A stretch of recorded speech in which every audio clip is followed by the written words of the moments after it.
Moin Moin, hier ist der Zapp.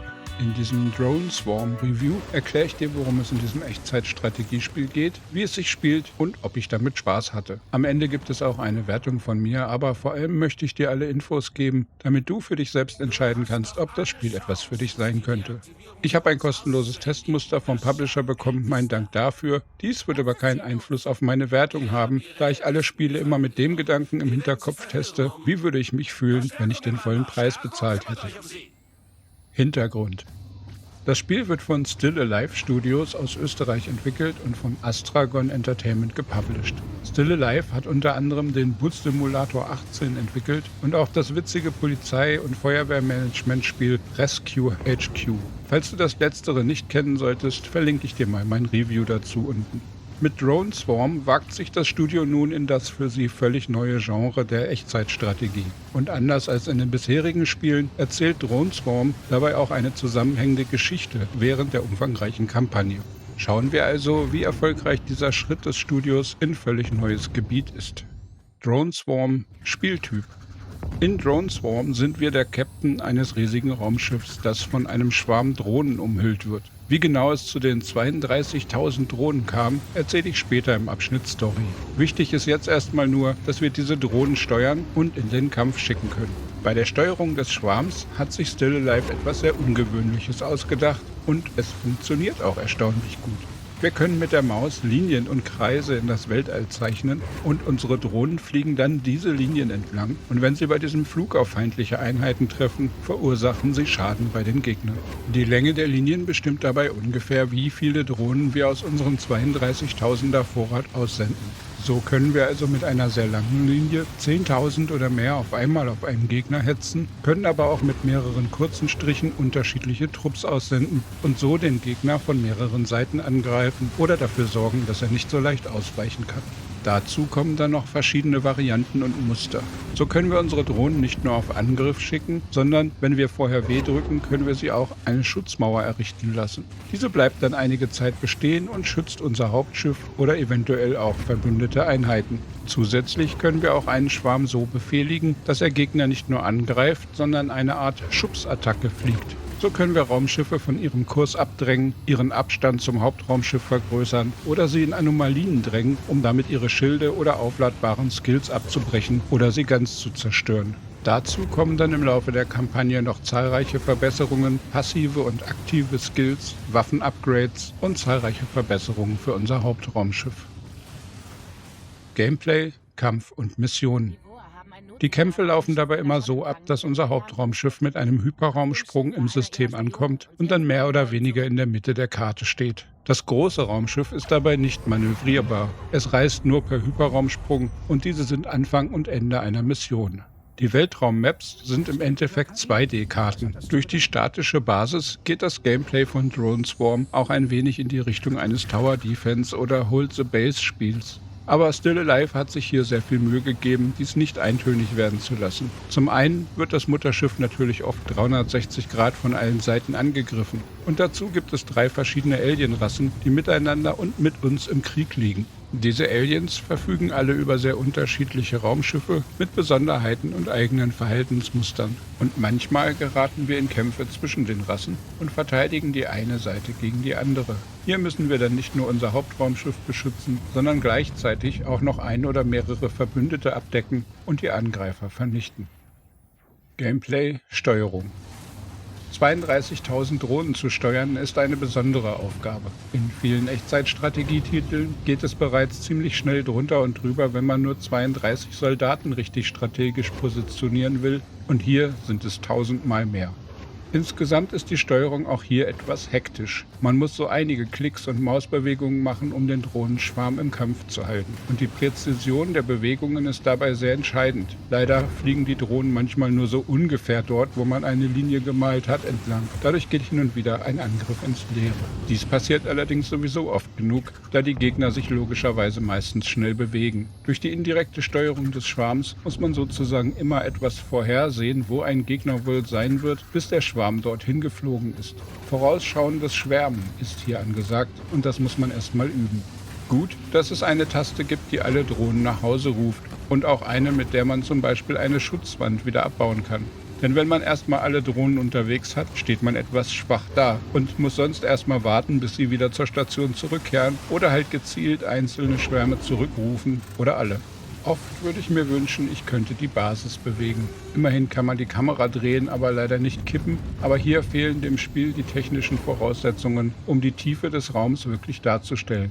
Dies würde vermutlich manchmal verwirren, aber oft auch zur Tiefe des Spiels beitragen. So bleibt das Schlachtfeld etwas flacher im doppelten Sinne. In diesem Bereich wurde Potenzial verschenkt. Gameplay, Story. Drone Swarm spielt in einer fernen Zukunft, in der eine Alienrasse überraschend die Erde angegriffen hat.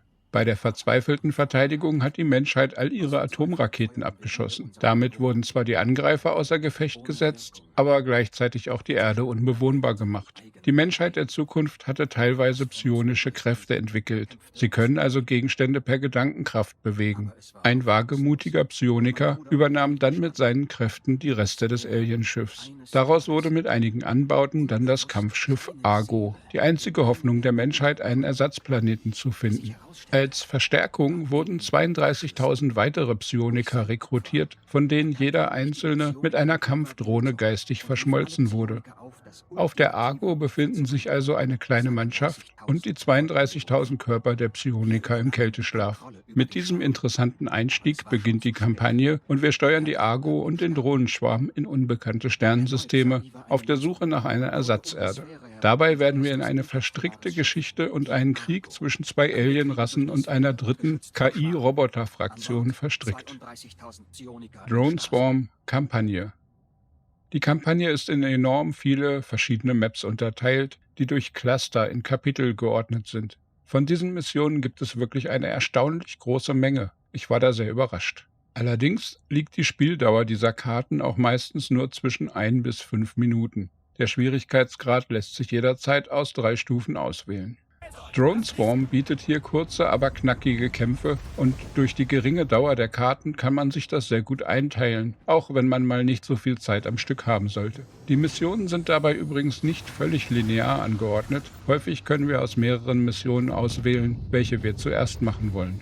Und einige der Karten sind wohl auch optional, auch wenn ich alle durchgespielt habe, denn sie geben Erfahrungspunkte und Upgrades. In jeder Mission werden durch Sprachausgabe in der Map kleinere Stücke der Geschichte erzählt und alle paar Missionen wird mit voll vertonten Comic-Zwischensequenzen mehr Story enthüllt. Die Zeichnungen dieser Comics sind für meinen Geschmack auf oberem Mittelklasse-Niveau.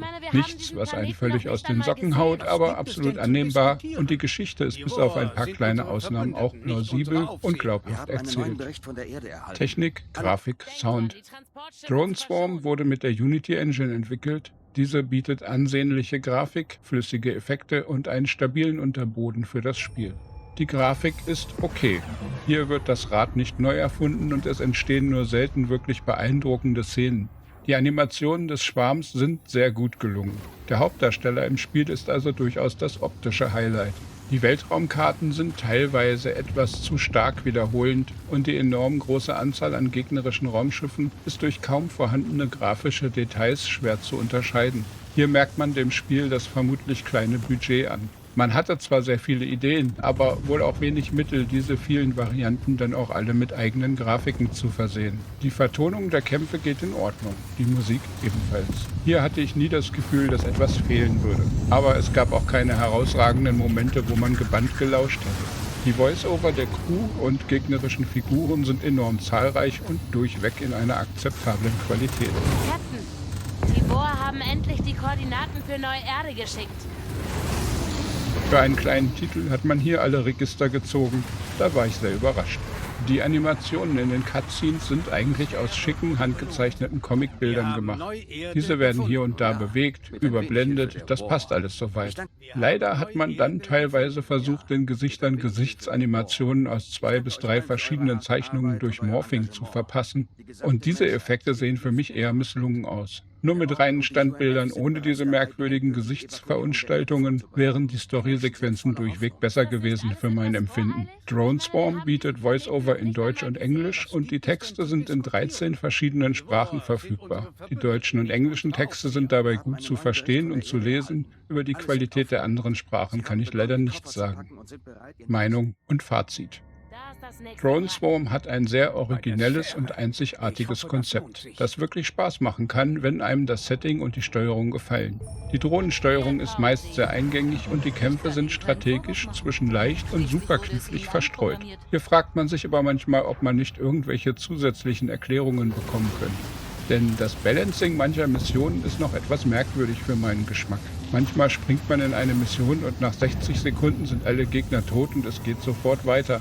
Und manchmal muss man komplexe Aufgaben lösen, wie Kisten in eine Zielzone schieben und gleichzeitig Angriffe abwehren aus allen Richtungen. Und dabei muss man sowohl die Argo und auch die Kisten beschützen. Das ist ziemlich fordernd und da kann ein einziger falscher Befehl den Unterschied zwischen Sieg und Niederlage ausmachen. In anderen Missionen scannt man Satelliten und der Scanvorgang geht schneller, wenn man mehr Drohnen schickt. Aber plötzlich taucht ein merkwürdiges Raumschiff auf, das tausende Drohnen mit einem Strahl unwiederbringlich zerstört.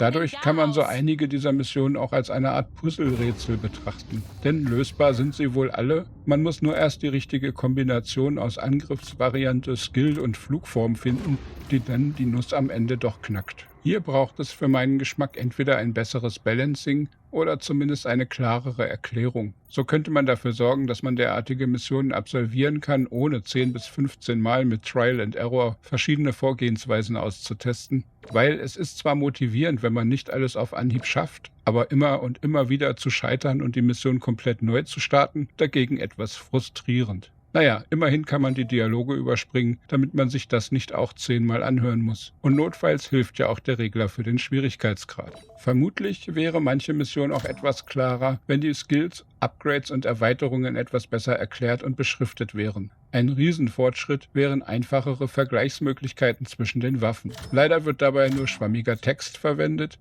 niemals Zahlen. So bleibt einem nur auszuprobieren, welche Waffe wohl mehr Schaden machen oder besser für eine bestimmte Situation geeignet sein könnte. Man hat eine Menge Möglichkeiten für Anpassungen, aber das Spiel lässt einen dabei leider etwas im Regen stehen, diese Entscheidungen zu treffen. Gut gefallen haben mir die Comic-Geschichten rund um die Argo und das Schicksal der Erde. Manchmal sind die Dialoge etwas plump, manchmal die Vertonung eckig, mancher Plot-Twist ist schon lange vorhersagbar und man fragt sich dann, ob die Besatzung der Argo ein wenig naiv und einfältig ist. Aber im Großen und Ganzen geht dieser Teil absolut in Ordnung. Auch große Games haben oft etwas dümmliche Helden, die von einer Falle in die nächste tappen. Das Team hinter Drone Swarm hat eine Menge tolle Ideen gehabt, aber sie hätten es öfter mal extern testen lassen sollen. Denn dann wäre aufgefallen, dass man als neuer Spieler in zahlreiche Ungereimtheiten und unbekannte Variablen stolpert.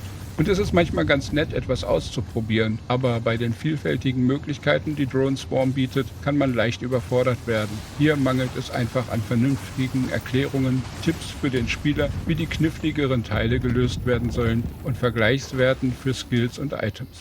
Technisch ist das Spiel weitestgehend fehlerfrei und so habe ich hier nicht viel mehr zu meckern. Wenn mich der Schwierigkeitsgrad nicht gerade dazu gebracht hat, in die Tischkante zu beißen, nicht wegen der hohen Kampfherausforderung, sondern vor allem wegen mangelnder Erklärung, dann hatte ich eine Menge Spaß im Spiel. Wertung. Mit einem Preis von 24,99 € geht Drone Swarm eher im unteren Mittelklassebereich an den Start. Dazu gibt es ein Deluxe Upgrade DLC mit einem Comic als PDF, Soundtrack und 2 Extrawaffen, das weitere 5,99 € kostet. Eventuell ist diese Erweiterung für Comic-Fans interessant. Der Soundtrack und die beiden Waffen? Nun ja, ich würde dafür ehrlich gesagt keine 6 € ausgeben. Zum Release gibt es einen Rabatt auf das Spiel, sodass es momentan 19,99 € kostet. Ich vermute, dass dies auch auf lange Sicht eher der reelle Preis sein wird. Berücksichtigt man diesen Preis und setzt ihn zum gebotenen Spielinhalt und dem originellen Setting ins Verhältnis, möchte ich Drone Swarm eine Basiswertung von 80% geben. Da das Spiel teilweise dem Spieler Hindernisse durch mangelhafte Erklärungen und fehlende Statistikwerte in den Weg legt und daneben auch noch manche andere Mängel bestehen, wie die fehlende Tiefe des Weltraums oder etwas schwammige Steuerung an einigen Stellen, möchte ich hiervon aber noch 4% wieder abziehen. Damit komme ich zu einer Endbewertung von 76%. Sollten die Entwickler nach Release noch etwas an den Tooltips und an der Exaktheit der Steuerung verbessern, könnte diese Wertung noch wieder auf 80% ansteigen. Magst du die 32.000 Drohnenkrieger in die Schlacht um die Zukunft der Menschheit führen? Oder ist dir das Spiel zu hektisch, zu fummelig oder einfach nicht so dein Fall? Schreib mir gern deine Meinung, lass uns drüber quatschen. Natürlich freue ich mich auch sonst über Feedback, Fragen, Vorschläge oder was dir sonst so auf dem Herzen liegt. Unten findest du auch einen Link zu meiner Partnerseite Games Planet. Dort bekommst du Drone Swarm ebenfalls und oft gibt es Spiele dort auch mit einem Rabatt. Ich bekomme eine Provision von Games Planet, so kannst du eventuell etwas sparen und gleichzeitig meine Arbeit unterstützen. Mehr Gaming News und Gaming Reviews findest du auf dem YouTube-Kanal oder auf zapzock.de. Abonnieren und Daumen drücken bringt mich zum Lächeln, also gern mal dort klicken. Ich würde mich auch freuen, wenn du das Review mit deinen Freunden teilen würdest. Dann wünsche ich dir einen tollen Tag, lass es dir gut gehen. Ciao, ciao, dein Zap.